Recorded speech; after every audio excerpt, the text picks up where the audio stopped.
Okay, let's get started. For the throw, we are going to start with A and the larger hook. So A is the background color. I have Aaron, and my larger hook is a size J, or 6mm. The row, and then it says to chain 169, and then on row 1 it says single crochet in second hook and each chain across, changing to B in the last single crochet. So what you could do is, if you want to, is start with a foundation single crochet, and I will link to the video below on how to do a foundation single crochet. In my instructions, I'm going to go ahead and chain the 169. You start out with a slip knot. This is how I do mine. You do a slip knot whatever way you feel comfortable. I go behind the working yarn and pull it out and do a 180-degree turn. So there's a little twist there, and I'll pinch it with my thumb and middle finger. Then I'll yarn over and pull through, and then I'll flip it over.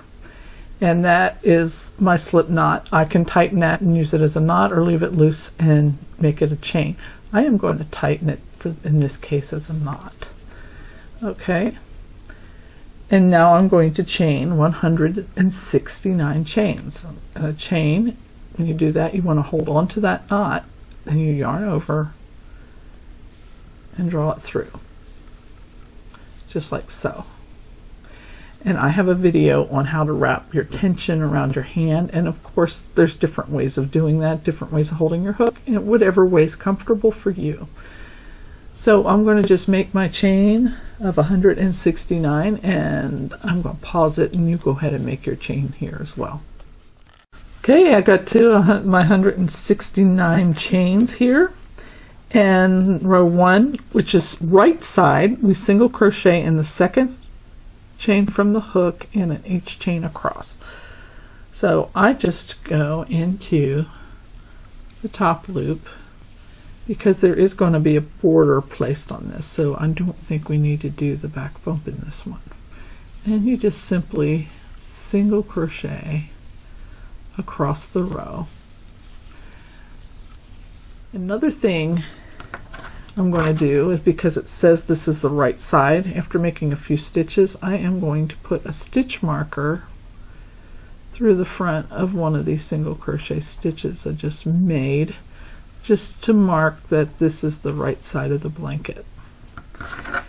Okay, so I am going to see you at the other end of row 1. I've worked all my way across the chain. I have one chain left to work into, and we're going to talk about the color change here, because it says at the end of row 1 we need to change to B in the last single crochet. So to do that, what you do is you draw up, for a single crochet, you draw up a loop, and instead of drawing through, what you're going to do is you're going to get color B, and in my case, on the pattern it says dark sage. In my case, it's going to be medium thyme. Now I'm going to stop here and tell you something about Red Heart that you might not know. If you look on the label, you see A and B.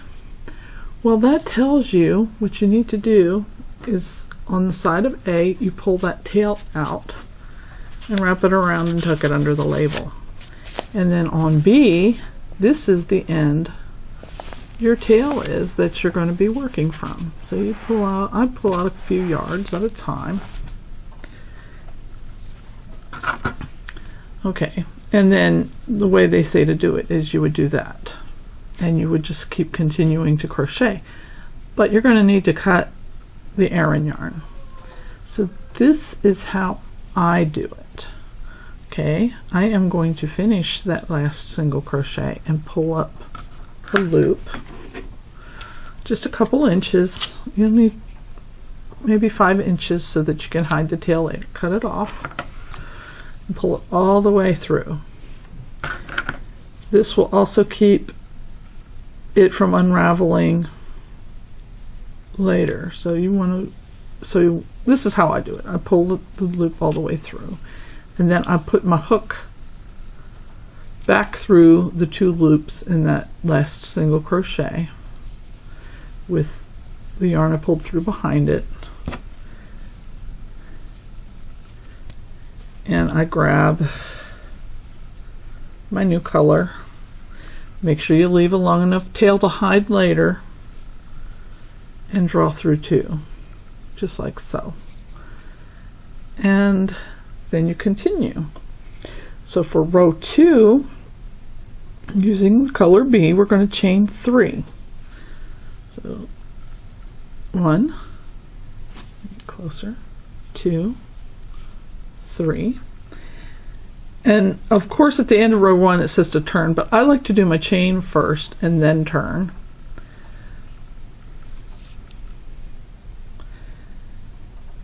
And then I'm going to skip the first single crochet, which is this one here, and then I'm going to double crochet, chain 1, double crochet, which is the V-stitch, which is a pattern I showed you in an earlier video.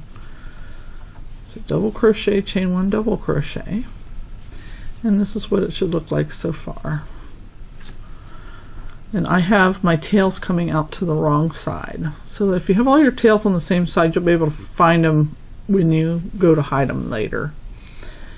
Alright, now then it says skip next 2 single crochet and repeat from start to the last 2 stitches.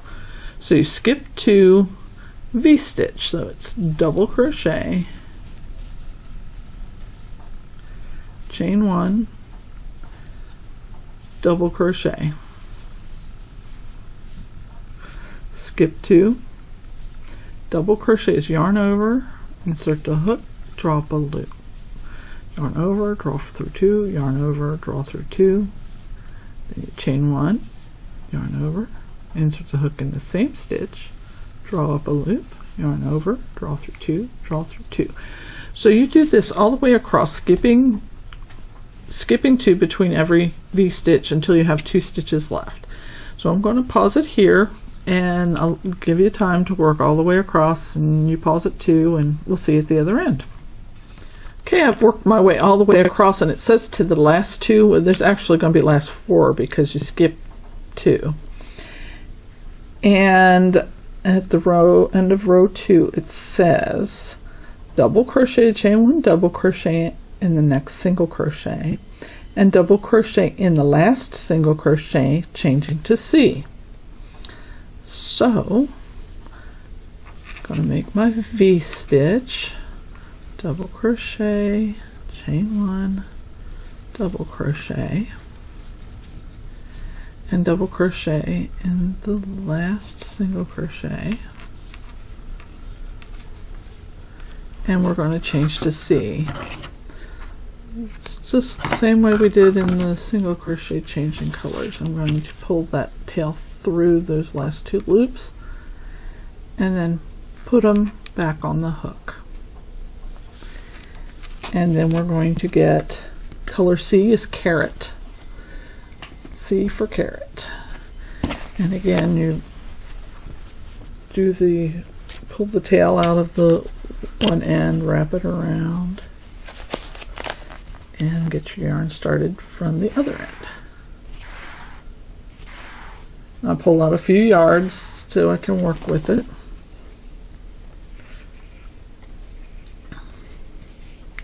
Leave a tail a few inches long. Catch the yarn and pull it through those last 2 stitches. Okay, I'm going to stop this video here, and we'll do row 3 in the next video.